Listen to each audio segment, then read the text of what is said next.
Pan-Africanism is not about romanticizing things that are fossilized in the past. Pan-Africanism cannot be the things we used to do. Pan-Africanism must be the things that we do which are informed by our reality and informed by interaction through other civilizations. They are beautiful things that I see from India. I want them to be incorporated. Look at the whole idea of what we now call Ubuntu. Ubuntu is, we now say it is African, but it's from the isiZulu and Discourse. But we find something, you can find something that is unique to you.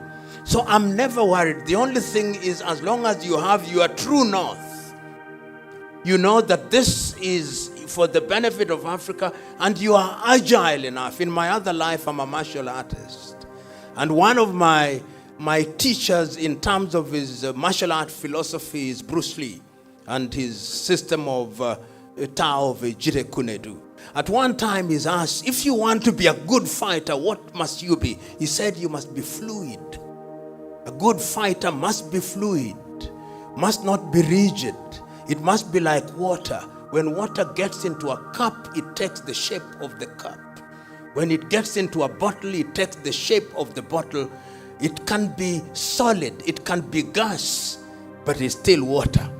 And to me, that is what Pan-Africanism is all about. So what we must tell our young men and women is that wherever they are, they must try to live to certain ideals. And I think in many ways, when you carry yourself with dignity and humility, then your Pan-Africanism is like the piano, the black and the white creates a symphony. And those of you who are from South Africa must remember a man called Robert Mangaliso Sobukwe. Sobukwe said in 1960s, before the Sharpeville massacre, when there was the apartheid regime was at his height, he said, there is only one race, the human race. And I agree, but with different shades. And Pan-Africanism therefore can be infused. You are a child. One of the things that I encourage people, if you have a tongue, which we call mother tongue, history has now demonstrated that you speak other tongues better when you have mastered your mother tongue. There was a situation in Africa, particularly amongst the middle class, when it was a status symbol. When you tell your colleagues when you are Muganda, you know, my child does not speak Luganda. He only speaks English. And I'm sure in French, the same thing. So we must have that pride. Have you ever wondered, for example, why the Chinese are bringing Confucius? There is not a university, perhaps not here, but there is not a major university in Africa today where there is no Confucius Center. Why are they doing it? Because cultural dominance, and we are taking it. Do we have Pan-African institutes, universities where you are teaching?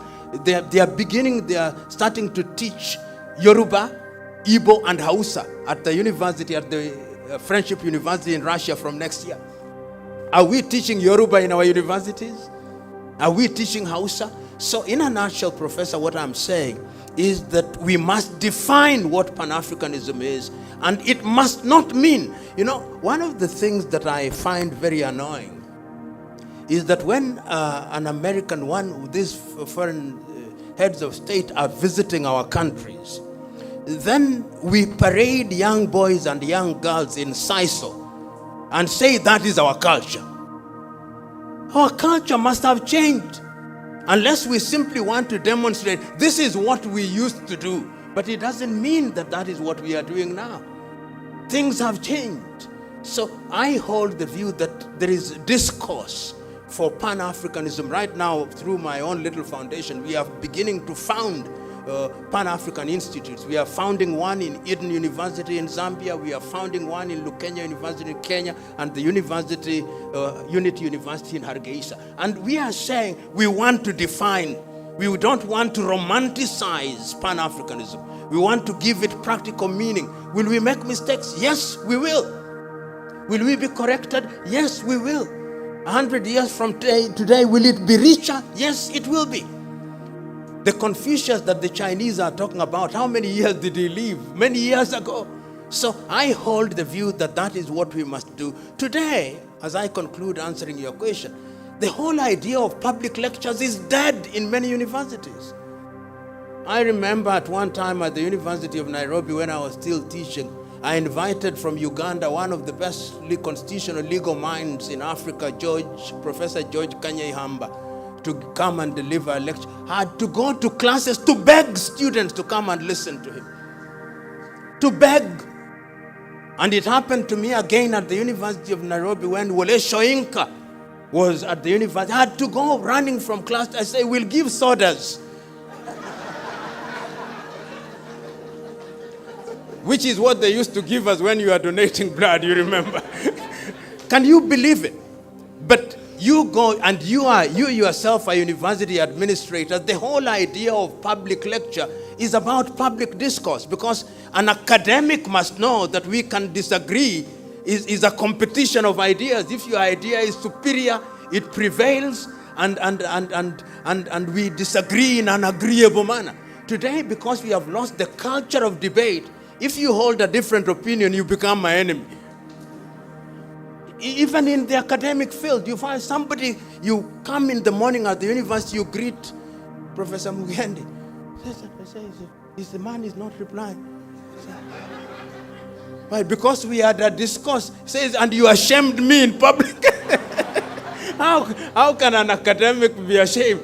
Because the idea that I hold today may be proved wrong the following day. So I think, Professor, that that is what we must do. And the rot, and you know these things, many of you, the rot is actually up to this level. I was talking at, somebody's from Strathmore University here. We were holding a discussion about artificial intelligence at Strathmore University. And I said this, I said I'm a disruptive thinker. And I said, okay, you are IT experts. Who's IT? You are spanner boys and spanner girls for Google. Yeah, because you are not in control of the technology. So you may be doing things, you have said, oh, cloud. Whose cloud? Are you in control of the cloud? Today we are all on website. Whose website? Who is controlling that website? A church here can be turned off like this. So in order, and this is the Pan-Africanism that I'm talking about, let us appropriate that technology and begin to control it from Accra. The Chinese have done that. Weibo, TikTok. But we have not. We are still gleefully Google, cloud. You can be switched off like this. My Twitter account. That's not your Twitter account. Elon Musk sitting in Seattle can do it like this and you're finished. But what our IT at the university, I want to hear that there is a collaboration, because right now, Professor, you know, within East Africa, we have university, you vice chancellors meet, both in Kenya and in East Africa. In West Africa, it's the same. I want to hear that one of the things you are talking about now is IT. Because we are going into the fourth industrial revolution, the fifth industrial revolution, and we are talking artificial intelligence. But are we in control? Are we in control of the drone technology? We are just consumers without being in control. And curiously, I look at what is happening. China, for whatever it is worth, the only media that I watch faithfully is CGTN and CNC, to just understand. Within 30 years, these fellows have done marvel. You know, in my ethnic group, some people come from my ethnic group. If you had a shirt called Japan, which was Japan, it was the cheapest quality from Japan. Then if I said, your shirt is Korea, it means it was from Korea. That is in the textile industry. When I was alive, there was a time when the radio that we used and knew was Grundig. Today, tell me where there is Grundig. Nokia came, Samsung came. Look at what the Koreans have done. Look at what the Vietnamese. Vietnam by next year is going to produce more coffee than Kenya and Uganda combined. Vietnam. I tell people sometimes morbidly, look at your undergarments They are made in Vietnam. And when you go to eat today, look at your toothpicks. So, this is particularly, as I conclude answering that question, is in this area of artificial technology, really we must take charge. If we don't take charge, because there's no going back, the only question, who is in control? The Indians now are amazing. You go to India and you see what is happening at Indian University, both in that sector, because technology is controlling everything. It is medical sector, is agriculture. Look at the patents that are being issued in Israel. Little Israel.